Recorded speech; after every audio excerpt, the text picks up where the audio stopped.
గతంలో వాళ్ళు చేసిన ప్రాక్టీస్ ఇదంతా పడగొడతా అంటే ఎవడన్నా ఎస్ఐకి ఏమైనా ఇచ్చి లోపల వేసుకున్నాడు కంప కింద వేసుకునే అలవాటు. ఇది తెలంగాణ ప్రజలు తీర్పు చెప్పిన ప్రభుత్వం ఇది. తెలంగాణ మా నాయకుడు రేవంత్ రెడ్డి గారికి నాయకత్వం ఇచ్చి నడుపు అని చెప్పి, అరే మేము కేవలం ఎన్ని నెలలు అయింది మేము వచ్చి, సంవత్సరంన్నర కూడా కాలేదు.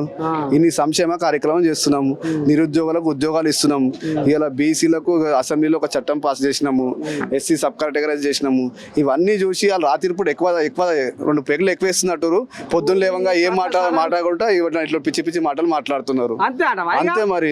ఓ రామచంద్ర, మరి ఈ కంచగచ్చిబౌలి కథ ఏందే ఇది? మరి సుప్రీంకోర్టు ఏమో సర్కార్దే అని చెప్పిందని ముచ్చట బయటకు వచ్చే మళ్ళా అన్ననే ఈ జింకలు ఏడ్చినాయి, నెమలీలు అరిచినాయి, ఏనుగులు బొర్రబడే అనే వరకల్లా కథ మళ్ళీ మొదటికి వచ్చింది. మళ్ళా కోర్టు దాకా పోయింది కథ. ఇది కొలికి వస్తుందా? మరి మీది కూడా వెళ్ళి సంసారం అవుతున్నట్టుంది. సంసారాన్ని నిగ్గదిద్దామంటే ఈ కోళ్ళ దాకా మీకు కొంకులు నరుకుతా ఉండే. మరి ఎడ చేస్తారు సంసారం, తెలంగాణ సంసారం? మా సంసారం ఏంది, మా సంసారం మంచిగా ఉంది. మా సంసారం అందరు మంచిగా ఉన్నారు, అందరు గట్టిగా ఉన్నారు. ప్రజలల్లో గట్టిగా తిరుగుతున్నాం. ఇక నువ్వు చెప్పినట్టు SCO సబ్జెక్ట్ ఏంటంటే వీళ్ళందరూ ఏంటంటే ఈ మధ్యకాలం ఆర్టిఫిషియల్ ఇంటెలిజెన్స్ అని ఒక అది వచ్చింది. ఏది టెక్నాలజీ.